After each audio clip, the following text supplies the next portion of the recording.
Welcome everyone in the room and online. I'm Kate Whitefoot. I'm a professor of Carnegie Mellon University, and I've had the pleasure to collaborate with some of the leading organizations and experts on clean air over the last 2 years through the World Economic Forum's Global Future Council. And this event grew out of that collaboration. This was a collaboration across 5 continents with representatives across the public, private, non-government, and academic sectors. And I particularly want to thank the event co-organizers for today, in addition to Carnegie Mellon University, CEEW, the Clean Air Fund, Clean Air Asia, and the World Economic Forum. So earlier this year, the UN passed a historic resolution declaring that clean air is a human right. And it's no wonder why. We now know the enormous impacts that air pollution has. It damages public health, development, and the environment. 7 million deaths a year are caused by air pollution. That's more than COVID. It's more than malnutrition, more than obesity, and more than all traffic deaths around the world. The World Bank estimates that the costs of air pollution are $8 trillion a year from health damages alone. And the WHO reports that 99% of people around the world are breathing air that exceeds their public health guidelines for pollution levels. We know now that toxic substances can hitchhike on fine particles in the air and get into our lungs and even into our blood. And we know that air pollution is linked to a host of health effects, not only for respiratory and cardiovascular systems, but also for cognition. Air pollution significantly impacts worker productivity, and it's linked to increased rates of violent crime. And the effects of air pollution are disproportionately felt by vulnerable groups, including lower income individuals and marginalized groups. And air pollution is closely intertwined with climate change, not only because air pollution will be exacerbated by a warming planet that will have more wildfires and increased temperatures that increase ground level ozone. So clean air is important to climate adaptation, but also clean air is a catalyst for climate mitigation. From a policy perspective, where it's been difficult to advance climate mitigation because climate change is such a long-term and global issue, there's an opportunity to focus on the benefits for clean air, which have immediate impacts that can be felt in the local community. So whether your priority is human health, the economy, justice, or climate, clean air is a central issue. And there are many ways that we can reduce air pollution, and many of these go hand in hand with climate mitigation.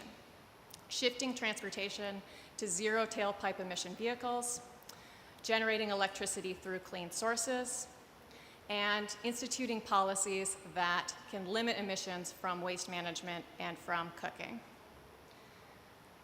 Taking these actions will require policy initiatives from cities, from regional governments, and from national governments. And in that spirit, we have 2 panels here today that will discuss the impacts of air pollution as well as a forward-looking vision for integrating clean air into climate mitigation and adaptation plans. And I'm very pleased to have these distinguished speakers with us today.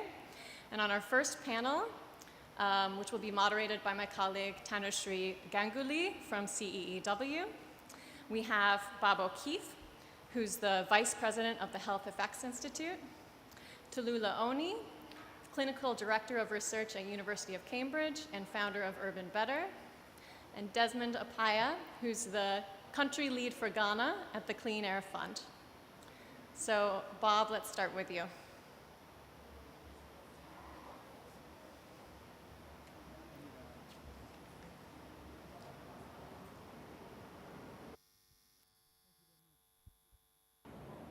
Thank you very much for that kind introduction, and I'm really glad to be here in Egypt on this really important issue. My job is to set the stage with some very brief remarks on a very large issue. It's really a challenge to do that, but it's really the sense of air quality actions at the intersection of air pollution, health, and climate change. In particular, the worldwide impacts of air pollution on health as a tool for advocacy, which they are quite effective at being on climate action. I will use data. Move my slide. I will use data from a major report published by HEI in partnership with the Institute of Health Metrics and Evaluation, called The State of Global Air, a comparative analysis of levels and trends in air quality and health for every country around the world, produced annually. It provides an objective and high-quality data on how air pollution compares to many other risk factors. And these risk factors are the things we all get sick and die from, and the risks associated with those, a classic example being smoking and cancer. And it places air pollution in the context of those risks, as was mentioned earlier. One of those risks is the 7 million deaths caused by air pollution. That's the first data. It's a marquee figure. That number's been endorsed by IHME and HEI and the World Health Organization. So it's kind of the benchmark that exists that drives action. The risk of mortality is surpassed, as you heard, by high blood pressure, poor diet, and it's almost on a par with smoking, if you can believe that. Why could it be? How could air pollution be on a par with smoking? Well, not everybody smokes, but everybody breathes. 1 in 4 deaths are linked with PM 2.5, associated specifically with fossil fuel combustion, which is really the highly relevant topic for our session today. From the long view, global trends reveal much progress in reducing air pollution. From 1919 to 2015, really in many regions of the world, although primarily the effects are seen in high-income countries and places like China, where there were some really progressive actions taken earlier. In the last decade, as most of us are aware, global PM 2.5 levels have stagnated, and there's some backsliding that's going on. And the burden of disease, because more people are born all the time, is actually increasing. The hardest hit countries, as typically happens, are the low and middle income countries. The state of global air tells us that children under 5 and older adults are particularly vulnerable. If we look at the global level of mortality from ambient PM 2.5 and household air pollution combined, we see that 14% of the deaths in children under 5 are associated with air pollution. And on the other end of the spectrum, for older adults, we see that 70% of adults over 70 face an increased risk of early death, and everyone faces a shortening of life expectancy. And you can see that evidence on the graph on the left, especially on the left, where household air pollution in the green, yes, that's the left for you as well, where household air pollution, especially in the green, really illustrates that those living, especially in rural populations and rural regions, have a double risk from indoor air pollution and ambient air pollution, to which household air pollution is a major contributor. As data from GBD Maps shows, and GD Maps is a major report on the health effects of air pollution in 2021 from every country in the world and the health effects associated with them, it showed that the health impacts of air pollution from all major sources, including energy, transportation, agriculture, fire and wind-blown dust, and more, accounted for significant mortality, with fossil fuel combustion from coal, oil, and natural gas being the single largest source of pollution health burden worldwide, using 2017 data before COVID. There were 1 million deaths worldwide overall, with the majority of those falling in South and Southeast Asia. And of the mortality impacts, coal is responsible for over 50% of that mortality. And as I mentioned before, household air pollution is a significant problem, especially due to biomass burning and black carbon on the climate side that's released from household air pollution. I'd like to touch on the state of global air in cities, drawing from a major report that was released just last August on air pollution and health in 7,000 cities around the world with populations greater than 50,000 people, and the impact of PM2.5 and nitrogen dioxide. Not surprisingly, most urban residents in many parts of the world are breathing unhealthy air, and 41% of the cities with those 50,000 people exceed even the least stringent target of the World Health Organization of 35 micrograms per cubic meter, making ambient air quality a major challenge, but also an opportunity for climate mitigation. As always, and as you see from the map, you can see the brown dots are located in Africa and Southeast Asia. Some of the major cities are Lagos and Accra and Kolkata and Dhaka. We know these well. And the conditions, of course, in these cities are very prone to exposing the poorest populations to the highest levels of air pollution. They live in close proximity to highways. They live in industrial zones. And like poor people everywhere, have poor diets and poor access to medical care, increasing their burden.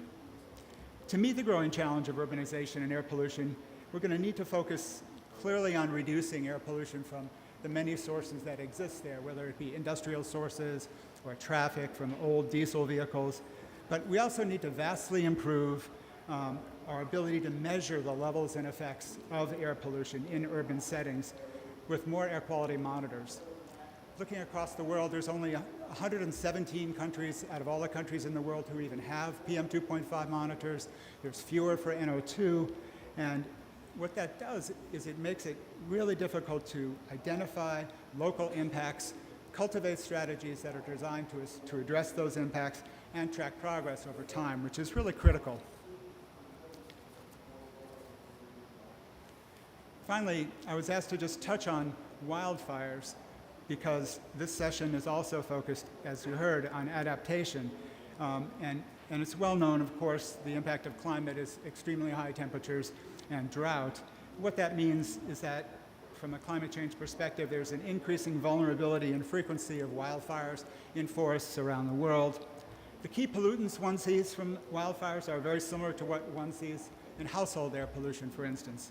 Particulate matter, carbon monoxide, nitrogen oxides, volatile organic compounds, which of course are ozone precursors. The population exposures from wildfires are primarily acute exposures. Air pollution goes up or down on a particular day, and you see mortality associated with that. But it can also be fairly extended, chronic exposures, as we see in fires in the northwestern United States and California, but also, as you may remember, with the Indonesian fires from crop burning. Those levels of pollutants lasted a very long time, and the impacts can be chronic, which are even more severe. So, just in closing, in these brief remarks, I want to recap in my 10 minutes to talk about the world impacts of the health effects of air pollution. Air pollution is the #1 environmental risk factor. The impacts are highest in low and middle income countries, and recent trends in global air pollution are stagnant in many areas, with backsliding in many countries, particularly exacerbated by the energy challenges we're all facing right now. Having said that, the longer-term trends since 1990 show that progress in reducing air pollution can indeed be highly successful. More efficient and cleaner vehicles, reduced coal consumption, renewables, progress in reducing household air pollution are examples of success, both in high-income countries and low and middle-income countries, especially for household air pollution. So there's a way forward here, and as we'll hear from other speakers, addressing the health impacts from air pollution can be a very effective driver of climate change. While it's always challenging to do this work, action to reduce air pollution at the national and local level provide a clear near-term health and economic benefit to nations and localities that are cost-effective, resonate with the public, and really don't require coordinated global action to move forward at the national or the local level. And we think that's a really important complement to climate change. Thank you.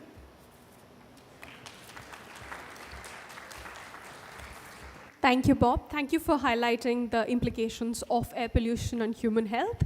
And with that, I'd like to call upon our next speaker, Professor Tolula Oni, from thinking about how air pollution impact human health to understanding how humans, through citizen science, can become a part of the solution.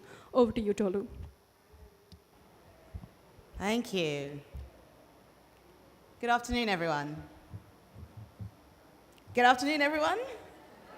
Okay. I'm about to tell you about something awesome, so I want to make sure you're in the room. Okay, it was really great to get that setting and really to understand why action is so urgent, right? Often we talk about the need for action, but oftentimes we forget the potential to actually bring people along with us. The idea for the project I'm going to share, if I can have my slides up, I'm going to show you some pictures along the way, is an initiative called Citizens for Clean Air.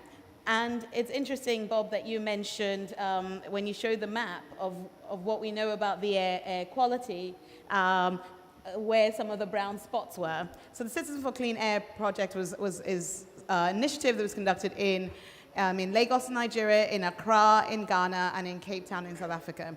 Why did we do this? Well, in those three countries on the African continent, where we have a median age of 19, right? So the vast majority of people are under 25. This is a huge resource, but it's only a resource if we have two things. If we have a healthy young population, and if we're actually involving them critically in part of decision making. So we wanted to understand, well, what is the context? What is the air pollution? What are the levels of air pollution, and to what end are young people taking part? Now, I'm a public health physician and I'm a runner, so a key part, I use public space a lot for running.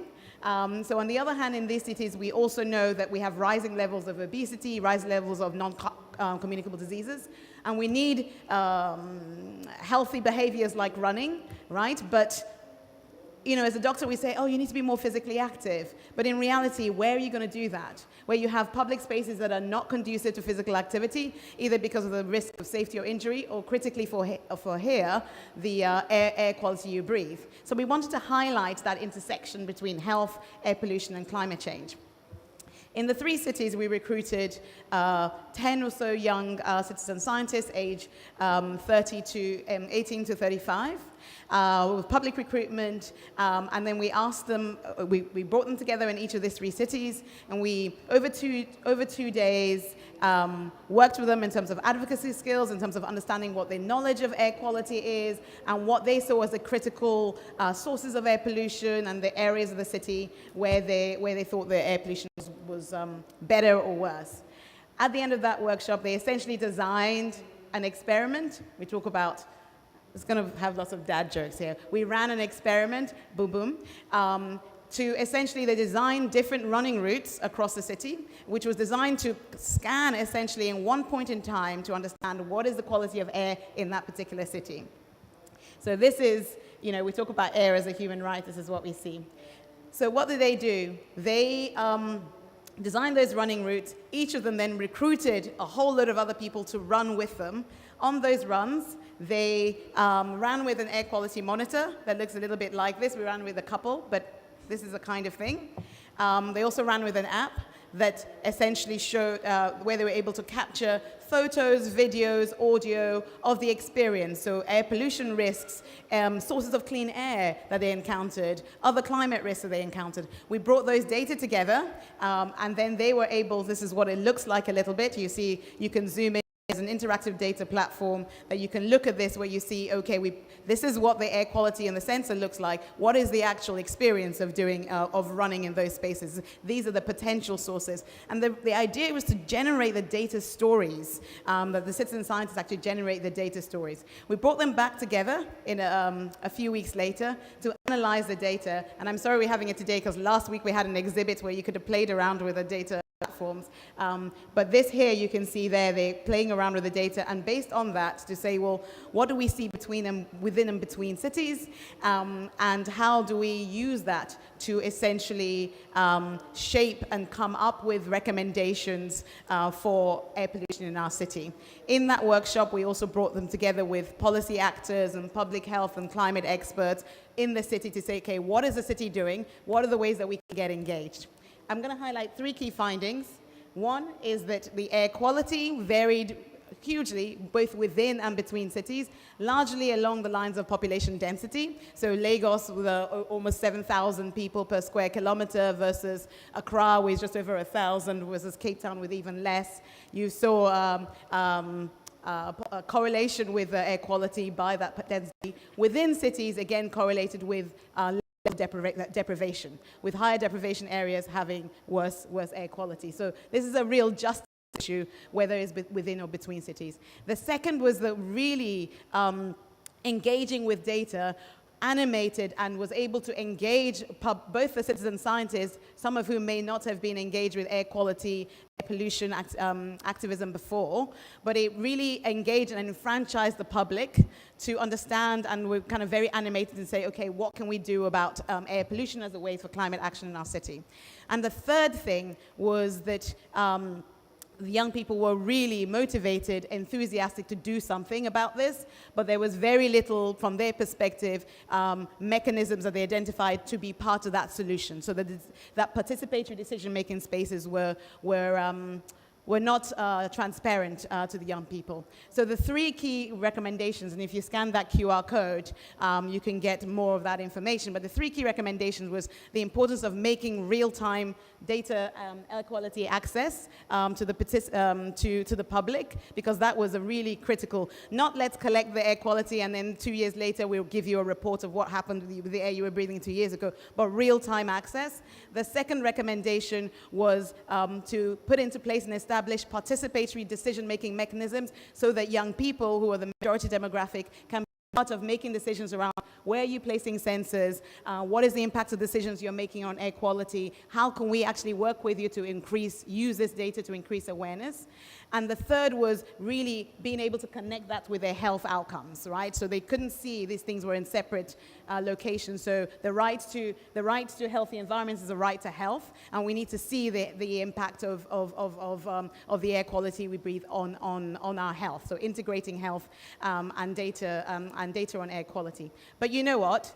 Don't take that from me. What I'm going to see the rest of my time to is I'm going to introduce you to some of the run leaders, because you'll hear directly from them to hear about what they think is important for air quality and air quality action in their cities. So if I can cue up the video, and I'm going to see the rest of my time to do that. I should mention whilst that's playing that we got three citizen scientists from each of those cities to come to COP to share with you. Two of them are here, so if you just stand up, we've got Likle Sabisa from Cape Town, and we've got Toby Ajayi from Lagos. They run leaders. And so by playing this video, I want to introduce and bring the other run leaders, some of the other run leaders, into the room who couldn't be here, so I'm devoting the rest of this session to them.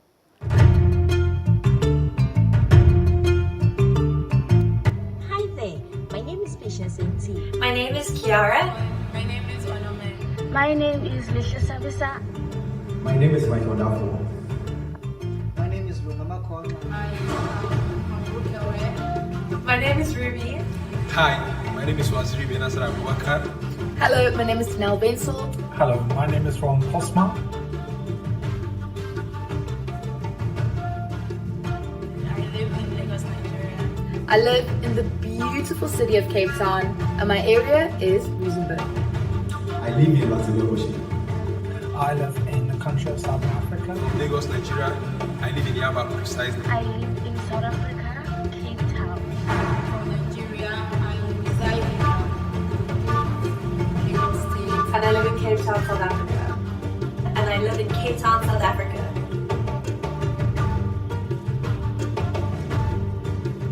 Yaba is a very busy area because of the amount of vehicles in that place. And the major causes of air pollution in Yaba is toxic emission from vehicles. The main issues with pollution is definitely the amount of car traffic around. Main cause of air pollution in my area is wood burning, car emissions, landfills. The major source of reduction in air quality in my neighborhood is from car exhaust, especially during the rush hours, mornings and in the evening. The main source of air pollution in my area is probably cars, buses, and taxis. The main cause of pollution in my area is choked gutters, burning of refuse, and then releasing of fumes from exhaust pipes into the air. The main cause of air pollution in my area is from vehicles. The major activity in the neighborhood is dredging of sand, which is what the people do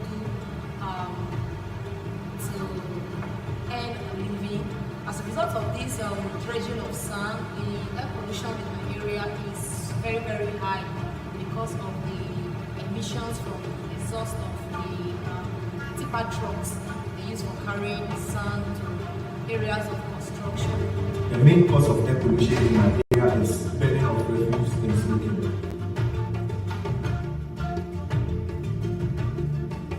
To improve the air quality in my neighborhood or in my area, we need to ensure that rules and regulations governing air pollution are adhered to, and people who go against the rules are being sanctioned. Lastly, there is also the need to provide refuse dump at vintage points for easy collection of waste. What the government could do is improve on the mass transportation, so we have less vehicles on the streets, and probably if they can provide more electrical vehicles. In order to improve the air quality in the area, I believe if the government should provide a non-residential area where these tippers can go pack their sand to areas of construction without applying our roads too much, I think the air quality there will improve. And also, there are not much trees that are planted in the area. To improve air quality in my area, we need to switch to a renewable energy plan, meaning the coal and wood will be changed and use natural gases to that of the sun, wind and water. Or maybe walk and cycle more instead of using cars. To improve air quality in my area, we'll need to encourage more pedestrianised walkways and better non-motorised transport linkages. To improve air quality in my area, we would need to stop smoking and dispose of refuse properly. Clean air matters to me a lot because A, as a public planner, but also as a citizen. My communities are urban and in cities, so how we design our streets, our neighborhoods, our cities affects our health, our happiness, it affects our economic opportunities, equity, justice, and also climate. To improve air quality in my area, we'll need to increase the number of people taking public transport and non-motorised transport. To improve the air quality in my area, people need to rely on alternative forms of transport, from walking, skateboarding, cycling. Everything is so close, and by doing things like using public transport, by carpooling, and by just simply walking where we want to go. Exhaust and emitting into the environment reduces the quality of the air, as well as roadside burning of refuse.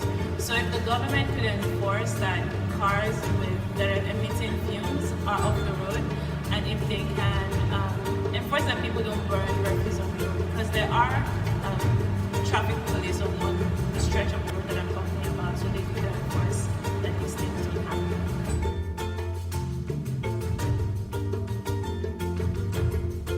Air quality in my language means koi. And in my language, clean air is called ife non mino. And clean air in my local dialect is sapemsuma. Clean air in my language is saying umoya oqoqekileyo. In my local language, clean air is Ifamama. Thank you. Thank you for sharing that fantastic video and sort of pumping up the energy in the room, Tolu.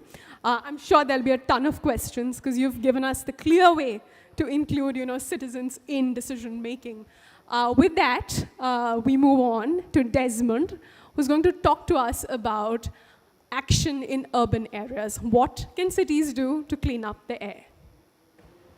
Thank you very much, and good afternoon to everyone. I was thinking when Bob was doing his presentation about a figure that he threw up, which was poor air quality is costing the globe about $8 trillion a year.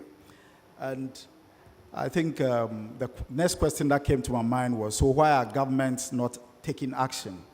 Why is it not so high on our political agenda? Because there are a lot of countries that are asking the IMF right now for support for less. In Ghana, the government is asking for $3 billion from IMF, and then the World Bank is reporting that air pollution is costing the country $2.5 billion a year, annually. And so I think I would like to take it from that angle as to why we are not seeing a lot more. Why is this not on the political agenda? Why are we not talking about it as much as we should? And we've been thinking about this and realizing that it's just the scale of the challenge is not being seen because air pollution is referred to as a silent killer. And so a lot of time, people just do not see that we're having challenges with air pollution. In Africa, it's reported that we have about 1.1 million deaths. Right now, there are about air pollution-linked deaths is second to HIV. So it is that serious. And everyone looking at the numbers will be wondering why nobody's doing anything. At Clean Air Fund, we've been doing quite a lot of research, supporting a lot of the innovations and research and reports, showing that there's so much going into fossil-based investments. So most of our countries are still putting a lot of money into fossil-based investment. And in fact, the last report that we released a couple of months ago showed that 36 times more funding was going to fossil-based investments in Africa. 36 times more. And so we definitely are asking for development, working for development, but what is the model of the development that we are pushing for? And I think that is a debate that we need to be having. We need our policymakers to be having this kind of conversation. Are there alternatives? And true, there are a lot of alternatives that can lead us to the development that we are all looking for without the negative impacts that we are experiencing. For instance, people want to move from A to B. They want to move goods from A to B. It does not mean they have to go in a dirty vehicle. It does not mean that we have to have diesel-based vehicles or fossil-based vehicles moving from A to B. There are other means of cleaner transport, the ways that we plan our cities, for instance. Accra has laterally expanded by over 65% in the last 15 years. So everybody is now moving to the center of the city, and we are moving through dirty means of transport. And that is why we want cities to be paying attention, because we've seen that cities do take action when they see it matters most to them. So first of all, we've done a report which shows that the mega cities in Africa, Cairo, Lagos, Accra, which is getting to the point of being a mega city soon, and Johannesburg, if we change the development models that we are following, we could be saving as much as $20 billion by 2040. Just by changing the model of our development, we could be saving over 100,000 lives by 2040. So it does not take anything away from pursuing development. It's just changing the paradigm that we're using. Do we want to focus on the path that the West has used and then later sit to now plan to take actions to change the models? Meanwhile, we would have experienced over 100,000 deaths in that process. Or do we plan now to be addressing these challenges and then make the headway? Now, there are sparks in an interview. I was asked, some of these things that we're talking about seem to be so far away, but it's not true. We know that there's been a reduction by 95% in investment in coal just in 2019 and 2020. 95% reduction in investment in coal. So it is clear that advocacy, bringing the issues up for discussion, can put out solutions that we can follow. If you go to Kigali, they've introduced a lot of e-transport systems, e-cycles, e-motorbikes, that other cities in Africa are also going to take a look to see that it can work in the context. We are aware that in Nairobi, the new governor is also pushing an agenda of retrofitting the boda boda, which is the motorbikes that is used in transportation, to be able to make them cleaner. So we would have the transport systems without the negative impact that comes with it. And we believe that we should be able to divert the investment going into fossil to other forms of investment that do not have the negative impacts. And this is possible. Now, the other benefits of this kind of investment is that it also targets greenhouse gases. Almost all the cities that we've done work in, it's clear that the issues of air pollution are also the key sources of greenhouse gases. Yet we are discussing most of the time just looking at climate change and not the core benefits that taking another approach can bring in. So we want that kind of conversation to be had, that we need to be tackling health-related investments that would address greenhouse gases. And in these 4 cities that I mentioned, if we do take the other path, the modeling and the assessment, everything shows that we'll be saving 20% less greenhouse gas emissions, whilst having the positive benefits that air pollution would not be an issue for us. So I think our cities have to be looking at the alternatives in fiscal planning, the fiscal planning things that we're doing, the modes of transportation. You heard from the citizen scientists, the youth, talking about mass transit systems that now would lead us to have the movements that we need to have without the negatives. The way we plan our cities, providing the alternative walkways, the shades, even the buildings, how much energy we are using in cooking. There are a lot of initiatives that cities have introduced, seen the benefits with a reduction in the air pollution, and have reversed it because of other policies that are being pursued. We want that discussion to be had so that we can be aware of the alternatives and support the political establishment with the research and the data and the information for them to make those right decisions. I think I'll end it here. Thank you. Thank you. Some fantastic recommendations there from Desmond. All right. That sort of brings us to the end of opening remarks for our first panel. We're going to open it up for a quick Q&A with our audience here. What we'll do is just to kind of save time, we're going to go around the room and collect questions. I'd request my colleagues here to, pass the mics around. But just to kickstart the Q&A, there's one question from my side that I'd like to direct to both Bob and Tolu, actually. So Bob, you showcased some of those statistics from these global health assessments. And Tolu, you showed us very granular micro-level information which is being generated through citizen science experiments. So I was just wondering, how is it that the data that you are generating, Tolu, could actually complement the assessments, the global assessments that are coming out? So what kind of data integration is potentially possible? Well, I think we're hearing some of the opportunities for global integration and collection, not only from the data that HEI and IHME use on a global level, but almost more practically at the local level. And I think one of the things that's impressed me with this conference is that there are these high-level discussions, a lot of policy questions going on, and then you see examples of kids running with air quality monitors, generating data that's going to be used to drive policy and create the leaders that we're going to be running the government tomorrow. In addition to that, I think it's quite important to understand the source-specific health impacts of air pollution at a larger level, at the national level.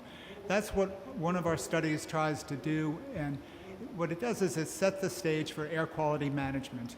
So faced with source-specific data, countries and subnational levels are able to look a little more closely at their particular region and say, what's my problem? Is it diesel? Is it industry?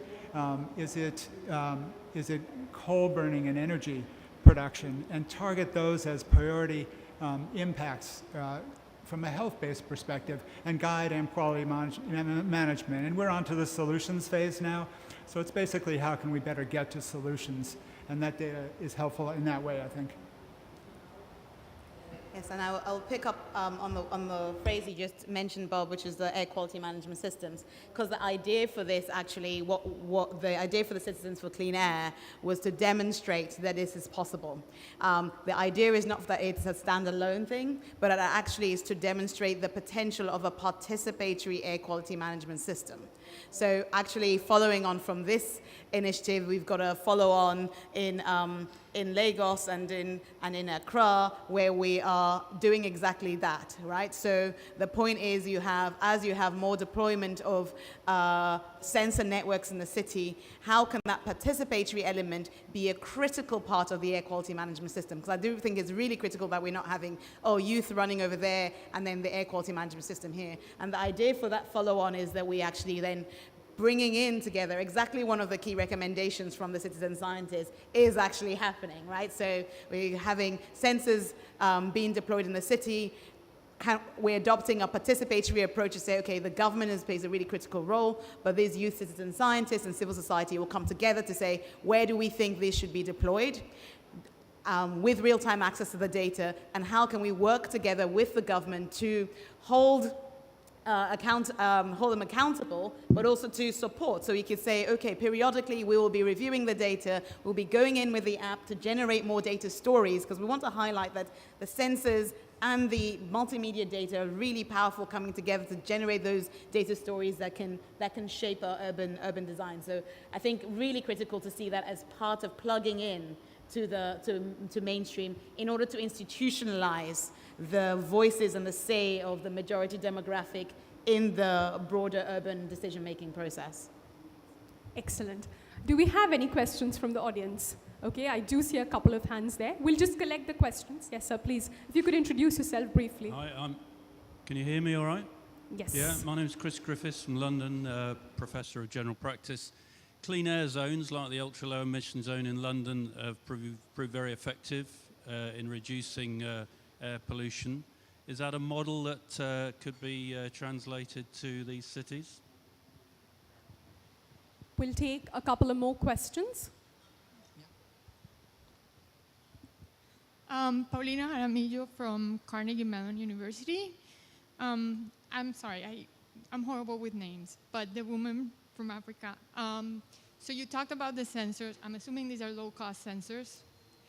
So what are you doing about quality control? Because you said real-time data, but these sensors, they're low cost and they're great, but they have to be co-located, calibrated, and corrected before the data is of any use. So how are you working on that? One more question there. Thank you very much, Collins Gambali Huduli. Just a quick one. I was going to ask a question, but if you don't mind, I want to, because I'm part of her group. If you don't mind, I can say something to the question about the quality of it, because we use the sensors and we know the kind of sensors that we use. In the first place, other than that, I can leave it the way it is for her to pick up, and then I'll come to that, if that works. So my question particularly is to all of us. Why do we have WHO air quality guidelines? Guidelines are not mandatory. So any government at all can set up whatever they feel is all right to follow. So how then do we push from this front to governments, particularly those in low and middle income countries, to sort of have a standard that they can follow, a strict standard, such that, because we have the right to clean air and we have the right to life. So for me to live, I need to be breathing something that is clean. So how do we ensure that? Thank you. Right. I think there's one last question that we'll take. I think there's one question, gentleman up front. Yeah, actually, I'm Pawan Singh from India. I had a sustainability infrastructure finance company. In fact, two major pollutants to the air pollution is your power generation by thermal assets, and second is, of course, transport. If we take care of that, that takes care of a very, very large portion of the air pollution problem. Of course, at the decentralized level, you have biomass use in cooking gas, mostly in Africa. But the point here is that while in solar and wind, which are renewable power, which are much better than the grid parity, because today they beat the fossil fuels in terms of economics. So a natural economics choice is to go for renewable energy, that is wind and solar. But we are not able to scale it up at a global level or country level, because both because they're not firm power and they are not available round the clock. So you have to keep on falling back on the fossil fuel to support that. So my point I would like to make here is that we need to have, there's a lot of talk about green financing.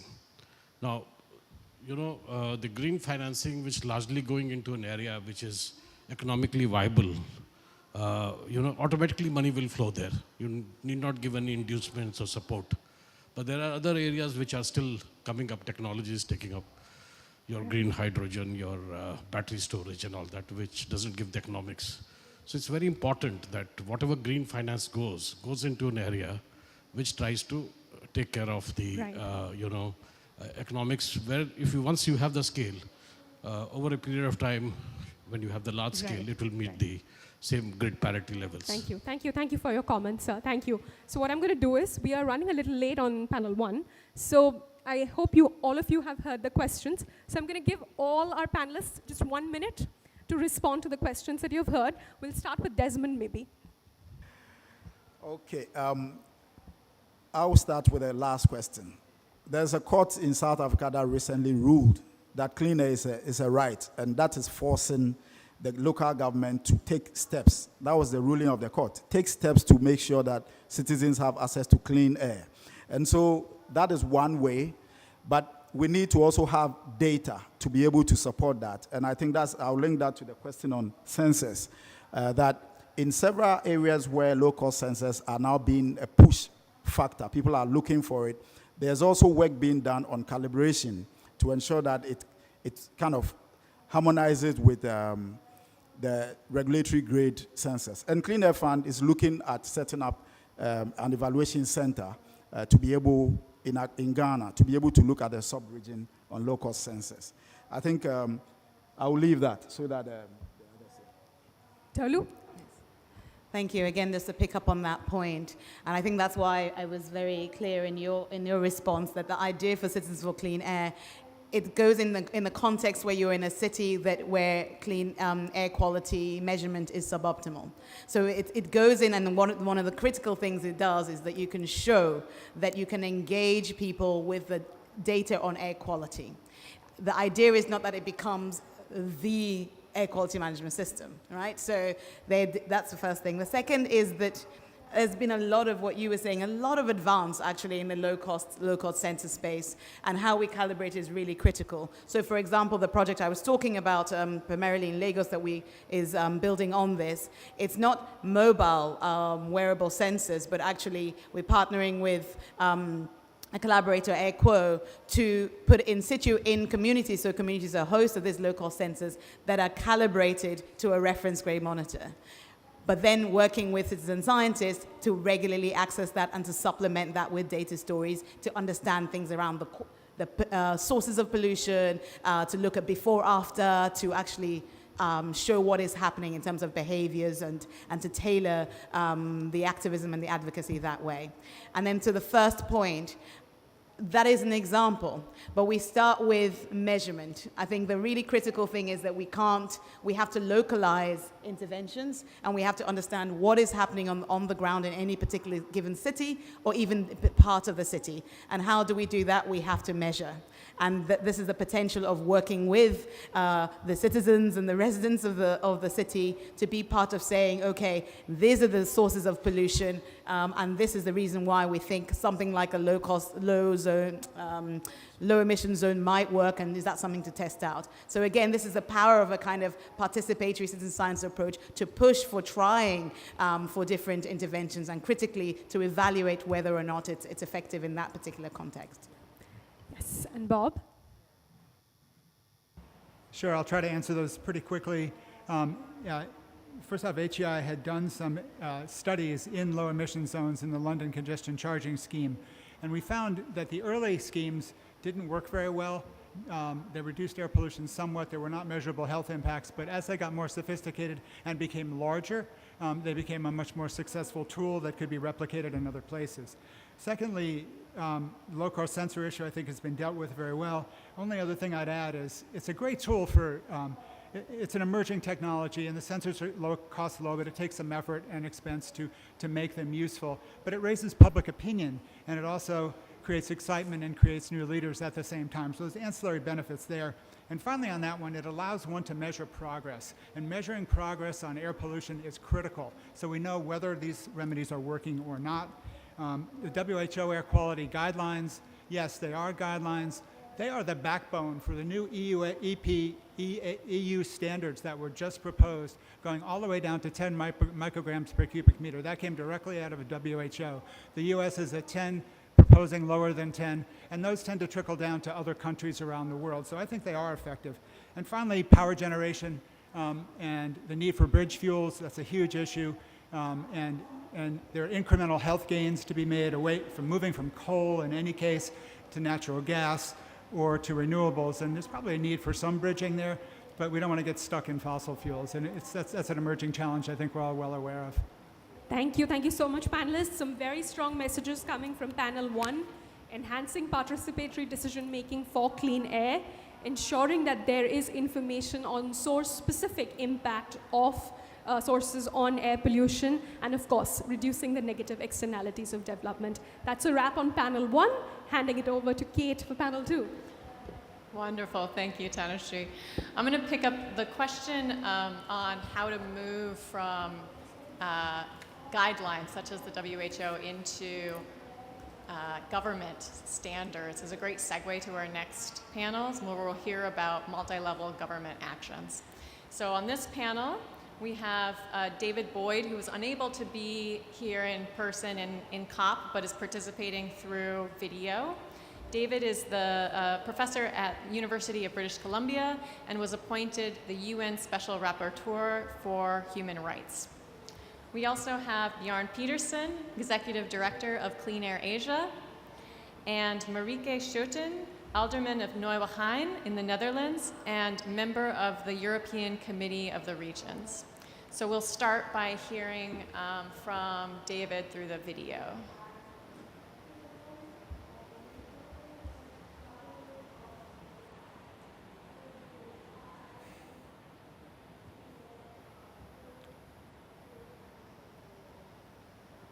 Hello, I'm Dr. David Boyd, the United Nations Special Rapporteur on Human Rights and the Environment. Ladies and gentlemen, speakers on the previous panel described the devastating impact of household air pollution and outdoor air pollution on human health and well-being. Indeed, since I was appointed as Special Rapporteur back in August of 2018, approximately 30 million premature deaths have been caused by air pollution. I'd like to focus on a human rights-based approach to this crisis because I believe it will catalyze accelerated action to improve air quality. In this regard, it is exciting to learn that the United Nations finally recognized the fundamental human right to live in a clean, healthy, and sustainable environment through resolutions of the UN Human Rights Council in 2021 and the UN General Assembly in 2022. However, this is not a new human right. It began appearing in national constitutions in Portugal, Slovenia, and Spain back in the 1970s. Today, the right to a healthy environment enjoys constitutional protection in more than 100 countries. It's found in the environmental laws of more than 100 countries. And more than 130 countries are parties to regional human rights agreements that explicitly include the right to a healthy environment. In total, more than 155 nations, over 80% of UN member states, have already granted legal recognition to the right to a healthy environment. Based on decades of experience, we know that the right to a clean, healthy, and sustainable environment includes safe and sufficient water, adequate sanitation, healthy and sustainably produced food, healthy ecosystems and biodiversity, non-toxic environments where people can live, work, learn, and play, a safe climate, and of course, clean air. It is well established that states have obligations to protect the enjoyment of human rights from environmental harm.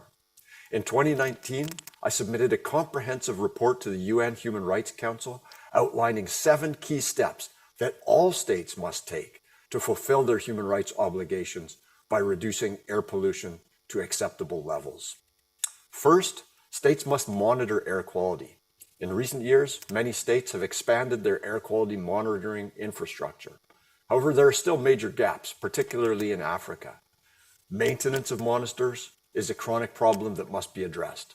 States must also keep track of the adverse impacts of air quality on human health, tracking cases of respiratory illness, cardiovascular disease, and cancer, and estimating the burden of disease attributable to air pollution. Second, states must identify the main types and sources of air pollution, which vary from nation to nation and regionally within nations. For example, the main source in one nation could be household air pollution, coal-fired electricity generation, or transportation emissions. Ranking these sources is a vital prerequisite to determining priorities for action, as well as the most effective and equitable policies for controlling emissions. Third, states must engage the public, offering education about the causes and consequences of air pollution, providing information about levels and sources of air pollution, enabling public participations in decisions that affect air quality, and ensuring access to justice and effective remedies in cases where people's rights are being threatened or violated. Special efforts must be made to reach out to vulnerable populations, including women, children, older persons, persons with disabilities, and racial or ethnic minorities. Fourth, states must review current legislation, regulation, and standards to ensure that a human rights-based approach is being applied. States must harness the best available scientific information to create legally binding and enforceable limits on air pollution. This involves incorporating the latest air quality guidelines from the World Health Organization. Unfortunately, there are still dozens of countries that have no air quality standards, and no nations have fully incorporated the latest WHO guidance from 2021. Fifth, states must develop national air quality action plans, identifying timelines and specific measures to be taken to improve air quality, with emphasis on vulnerable populations and communities enduring the worst air pollution. Sixth, states must implement the plans and enforce the standards by allocating adequate financial and human resources. And seventh, states must evaluate progress, and where progress is unsatisfactory, revise plans, regulations, and standards to be stronger and more expeditious in fulfilling people's right to a clean environment. If states do not comply with the 7 mandatory steps, they can be held accountable by people asserting their right to a clean, healthy, and sustainable environment. For example, in Mexico, the National Human Rights Institution concluded that a lack of adequate air quality monitoring violated the right to a healthy environment. Courts in many countries, from Indonesia to South Africa, have concluded that governments are legally obligated to take effective and equitable action to improve air quality. Lawsuits filed recently in Belgium and Germany challenge governments' failure to update air quality standards in keeping with the recently revised guidelines from the WHO. Ladies and gentlemen, there is a powerful synergy between human rights and environmental policies, including air quality standards. Together, they drive progress and promote accountability. There are extensive examples of good practices in protecting human rights from air pollution. For example, states including France, the Philippines, and the Dominican Republic have laws that explicitly identify people's right to breathe clean air. In India and Indonesia, government programs have provided clean cook stoves and subsidized fuels to over 100 million low-income households. Strong laws, effectively enforced, can make a huge difference, as proven by Clean Air Acts in the UK and the US, and China's law on the prevention and control of atmospheric pollution. Many of the activities that harm air quality also cause climate change. As a result, well-designed policies can simultaneously reduce the emissions contributing to both problems, producing a double dividend. For example, all wealthy states should phase out coal-burning power plants and the sale of internal combustion vehicles by 2030, and all other states by 2040. I need to raise an important related human rights issue. Across the world, there has been a disturbing surge in the number of people being harassed, intimidated, criminalized, and even murdered because of their courageous efforts to protect the environment and human rights. This includes individuals working to protect clean air. Gloria Capitan from the Philippines was killed because she opposed the coal industry. Phyllis Omido in Kenya was subjected to death threats because she opposed a lead smelter near her home. States must prioritize action to protect environmental human rights defenders and their freedom of speech. Ladies and gentlemen, air pollution is a preventable problem. The solutions are well known. Implementing these solutions will require stronger regulations and large investments, but the benefits will dwarf the costs. For example, annual investments of $5 billion could achieve universal access to clean cooking by 2030. This relatively modest investment would produce tremendous outcomes: improved health, millions of premature deaths avoided each year, expanded economic opportunities, especially for women and girls, better quality of life, and reduced deforestation. A human rights perspective can serve as a catalyst for accelerated action to achieve clean air, empower those working to improve air quality, and guide our actions towards a healthy and sustainable future. Every single person, no matter where they live, has the right to live in a clean, healthy, and sustainable environment. Fulfilling this right constitutes a legally binding obligation for states and a responsibility for businesses. It is not merely a policy option. Thank you very much, and good luck with this event.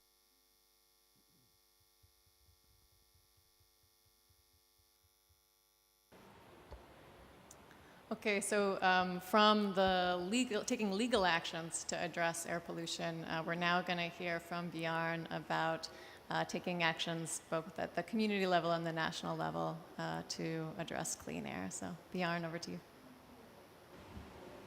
Thank you, Kate. Let me get this started. Click twice. Can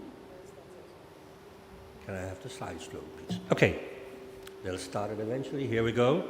Good afternoon, everybody. It's so nice to see so many people interested in clean air and in climate change. I'll get a little bit closer to the mic to compete with the planes outside and the music next door. Clean Air Asia, for those of you who do not know us, we are an international NGO.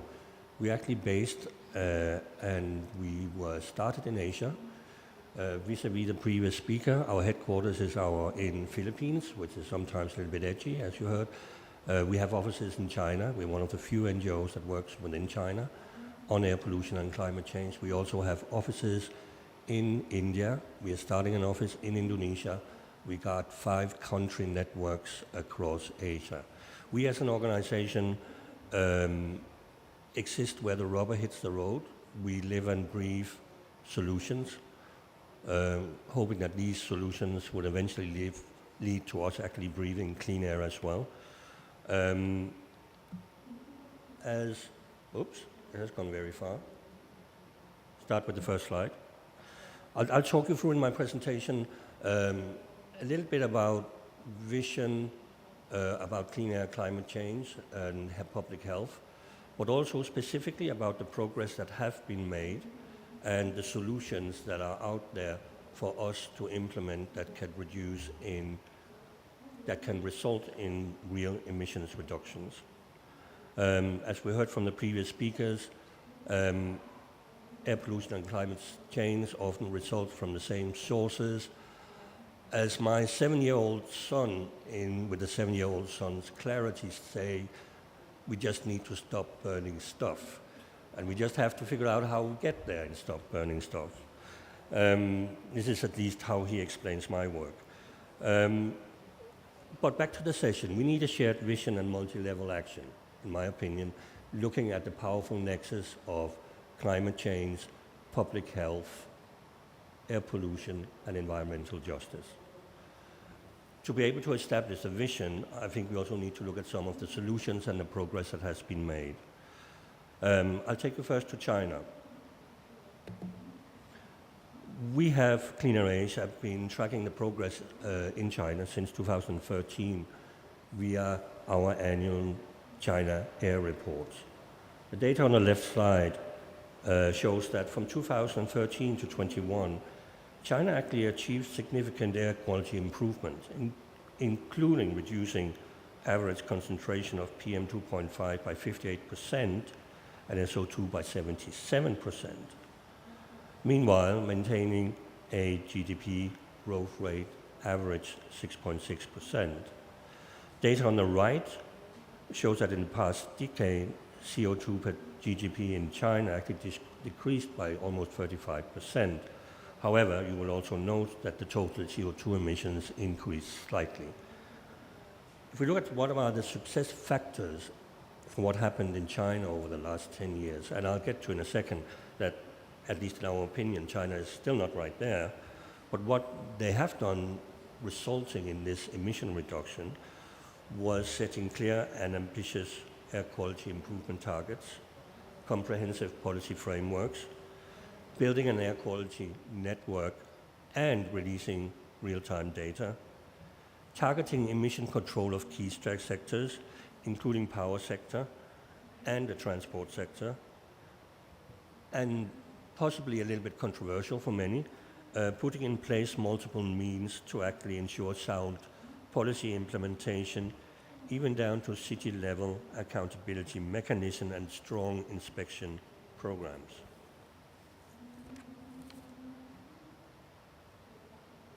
Although, if we look at the China experience and the air quality improvement achieved in the past decade, China certainly needs to continue on a track to improving air quality and reduce greenhouse gas emissions.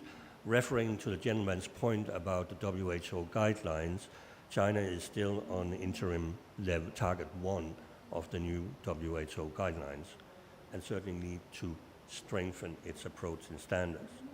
What is going to be interesting for countries in Asia is when China moves forward, how are they going to make their pledge about carbon peak by 2030 and eventually carbon neutrality by 2060 and reality based on the momentum that we already have. The reason why I'm raising this as an interesting point is that there is a lot of eagerness across countries in Asia to actually learn from what good level national action can look like from the region. We will be launching a report on this, looking at 20 countries in Asia on the 29th of November. Please feel free to contact me should you wish a copy. Moving on to Southeast Asia. If we look at reducing emissions from the energy sector, we have been providing technical assistance and supporting especially Indonesia, Philippines, and Vietnam with revision and implementation of emission standards for coal-fired power plants. I'll be happy to talk about the theory of change behind that, which is about short-term leading to longer-term phase-out, phase-down. We have been building the capacity of government agencies through co-learning. It's a specific approach that we employ to make sure that we do not just fly in and bring a top-down approach with us, but we actually co-learn with both national and local government.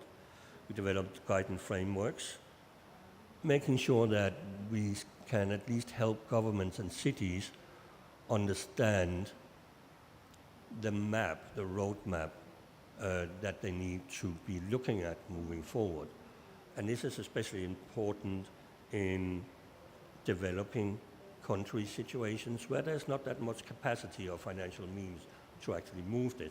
There is an enormous amount of need for capacity building and road mapping moving forward. The animated map, I just want to show you as an example of our work. That is a coal-fired power plant in Bataan outside Manila, where we help install stronger standard, and you can see the results in terms of CO2 reductions as a result of this. Moving to national level and action where it actually matters, and demonstrating that there is countries out there that are really also moving on this and prepared but need help to move forward. In Pakistan, we work with the Minister of Environment on integrated assessment of air pollution and climate change mitigation in Pakistan. We have identified a clear set of policies and measures which, if implemented, and there's always an if, emissions of air pollution would be reduced by 35.5% by 2030 and a whopping 81% by 2055. We're working with putting 4 regional action plans in place and start implementation in 2024. In Philippines, we have been working with the Stockholm Environment Institute for Global Environmental Strategies to develop the National Action Plan for Short-Lived Climate Pollutants, as well as a methane roadmap. And there wasn't room on the slide, actually also an e-mobility roadmap that is going to be launched in 1 month's time from all of the Philippines. Again, we are building that very modern technical assistance, capacity building, strengthening governance, and making sure that we provide the expertise as an NGO that is badly needed in many developing Asia countries. Putting back to the original title, or to the title of this session, I'll give you 4 takeaway points regarding vision for an integrated approach to climate change, air pollution, and health. First of all, it has been very much established that integrated clean air and climate actions is vital to human health. In Asia consumes 1/3 of world energy and emits half of CO2 globally. Developing Asian countries still need to grow their economies while also need to decouple air pollution and greenhouse gas emissions. To do this, we need this shared vision. In my opinion, the fight for clean air and climate action should be dynamic, positive, and inclusive, with solutions that will have a positive impact on all, but especially those most disadvantaged, which is also the ethos of Clean Air Asia. Finally, solutions do exist. A cleaner, sustainable, and equitable future is possible, and we just need to make that a reality with practical approaches, just energy transition, and a deep focus on climate, air, health, and environmental justice. Thank you very much. Wonderful, thank you, Bjorn. And from the context of Asia to the context of Europe, we'll now hear from Marike. Yes, thank you very much, and thank you for inviting me as well. And I don't know how it is with you, but sometimes it feels rather ironic to sit here, talk about clean air, and hearing planes flying above us. So it makes it very appropriate to talk about the subject. The question that you put on my plate is, how can we actually commit on a local level ourselves better to clean air? But before I go to that question, I would like to make a few comments on the updated WHO guidelines. These new air quality guidelines, which were published in 2021, are far more ambitious than the 2005 guidelines. And they do reflect the large impact that air pollution has on global health. And these updated guidelines have become really necessary as an overwhelming body of evidence demonstrates that health effects of air pollution are really serious. And previous speakers have given lots of examples of that. And even low exposures to pollutions do have really harmful health effects. But an important and perhaps also a hopeful message of the updated WHO guidelines is that each reduction in the outdoor concentration of key air pollutants also brings health benefits to the surrounding pollution. And these findings are really critical for developing clean air policies and regulations around the world, including my city in the Netherlands.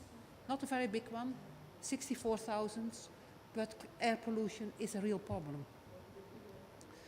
And when it comes to health and the WHO guidelines, these WHO guidelines are far better at the moment than the current EU standards.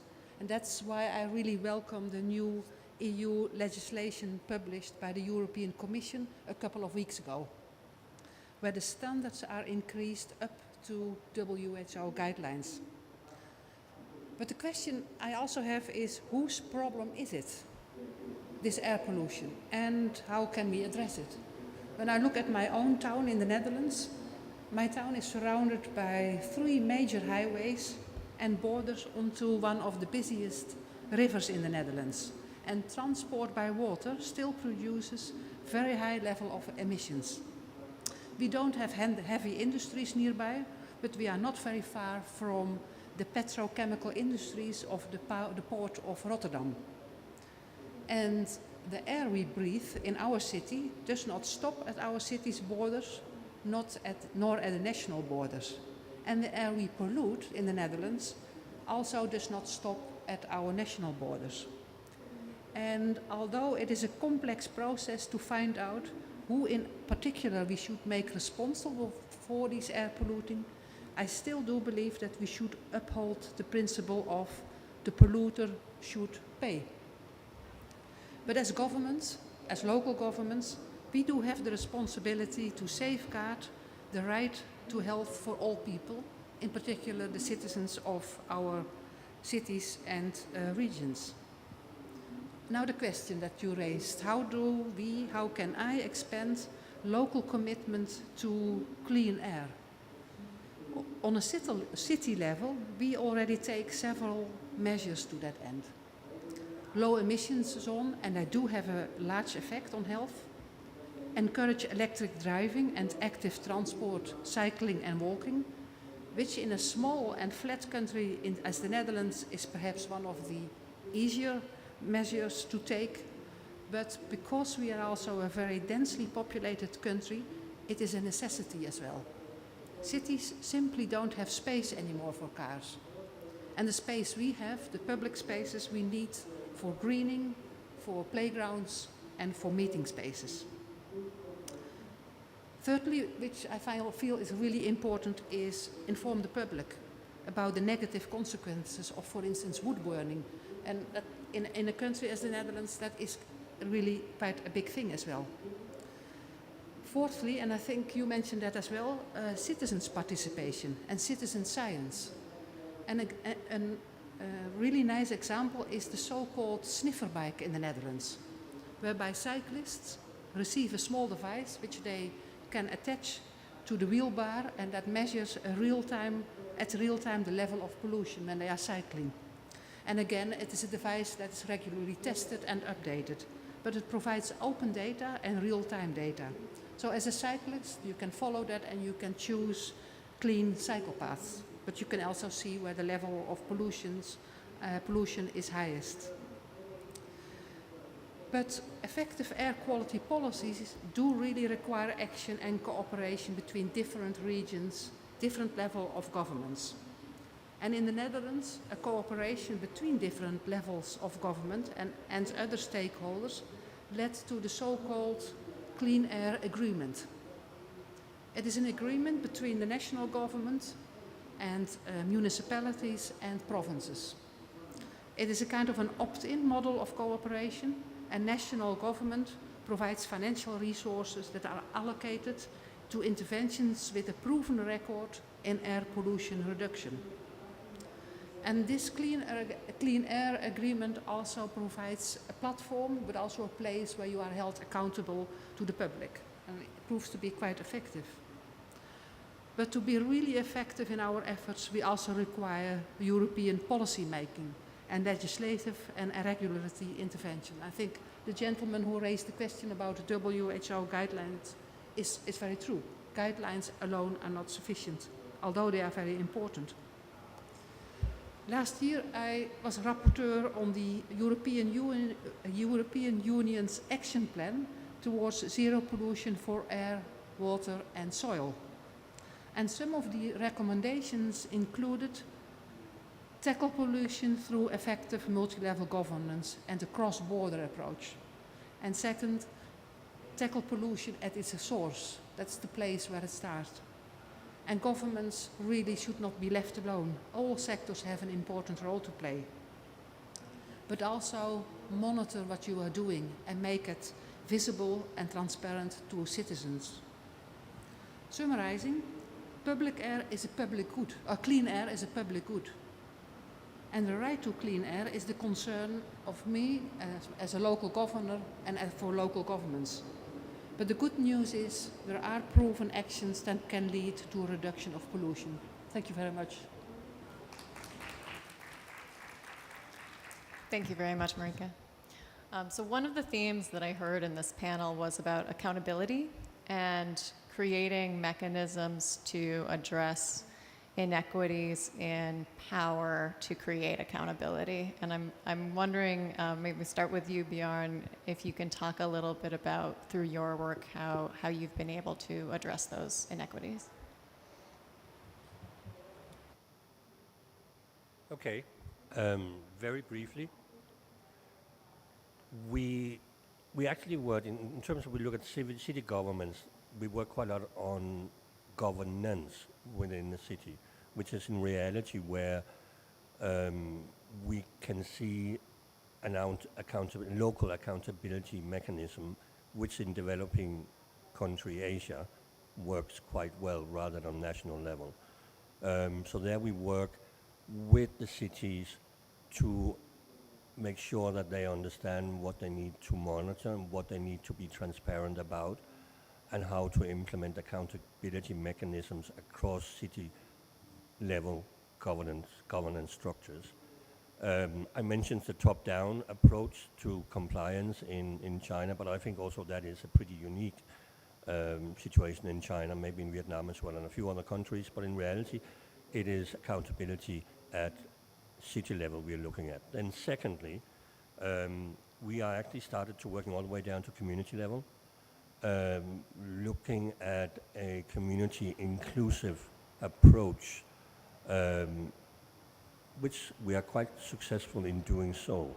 We're actually taking communities through the whole scientific air quality management cycle, but with an emphasis on gender, and I would say youth as well, but certainly communication and creating, what do we call them? We called them youth monitors at some point, but then it became a lot broader, where it's actually the local community that are responsible for holding to account the city in its attempts to reduce pollution. I'll stop there. Wonderful. Okay, we're going to open it up for questions from the audience. If I see a question over here and then one there. Delphine Mizan from Belgium, Brussels. I'd like to maybe make a comment, because we focus a lot on the WHO guidelines. They are very important. They fill a gap. But when several of you mentioned the EU revision, the directive, of course they endorse the new guidelines, but there is a problem, because they fix also new deadlines by 2030, where actually now, due to the advance of case law, meeting limit value is an obligation of result. But if you have new guidelines endorsed, but new deadlines pushed to the future, it's really a weakening of the system.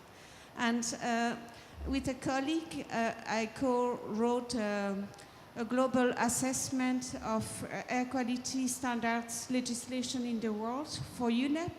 And our argument is that actually numbers matter, but also the robust system of governance you have. For instance, you need to measure, you need to create institutional responsibility, you need to develop, adopt the right deadlines, and also include society at large, etc. It's something that was published by UNEP, and we are in the process of writing a guide also for helping countries to develop their own legislation at their own level, because it's a very strange field, air quality. It's one of the only one where we do not have a global treaty, and so some countries need help. Sorry, it was only a comment.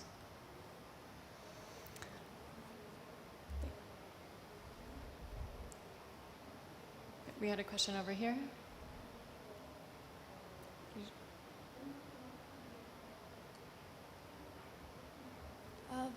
I wanted to ask, how effective is the polluter pays principle Because in my understanding is that it doesn't change the behavior of the polluter. It seems like a shortcut where they continue to pollute and then they just pay. And how do the end user, the citizens, benefit from this tax? Those are the two questions that I have.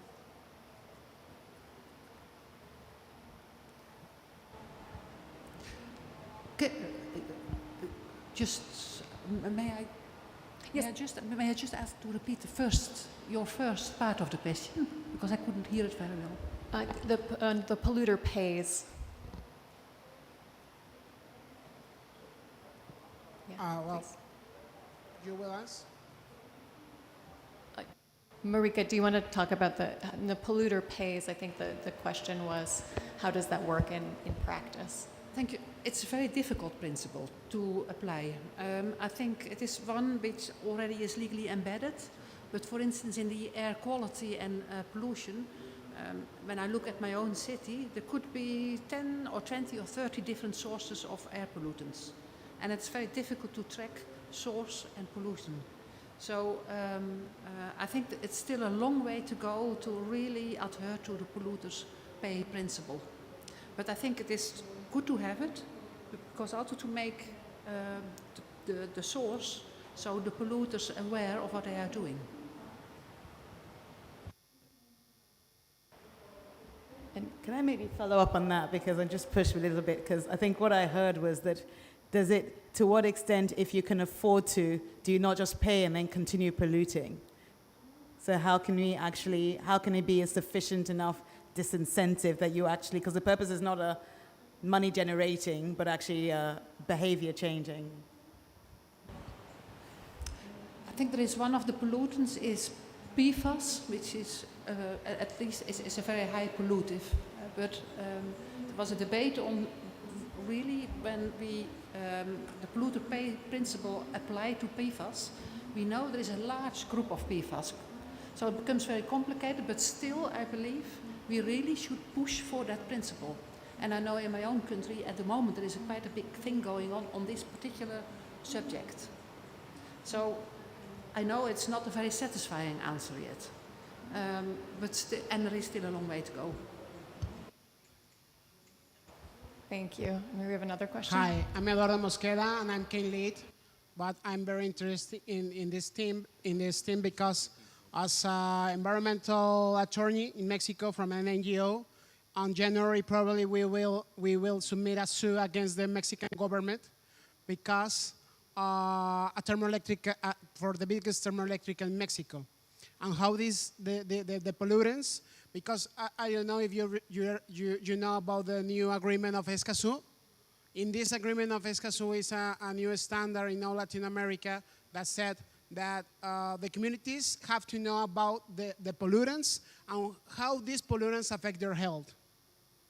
So we will submit a lawsuit about this, the access to information, but also how Mr. Peterson said about how is it related the clean air with the combat to climate change. So I am unfortunately late, so I will want to know if this inform that you said about clear air Asia, I can download it, or if some other I could download some toolbox in order to know more, in order to make a better lawsuit against to make accountability to the Mexican state. Thank you so much. Okay, so time to promote your own work if anyone wants to comment on follow-ups.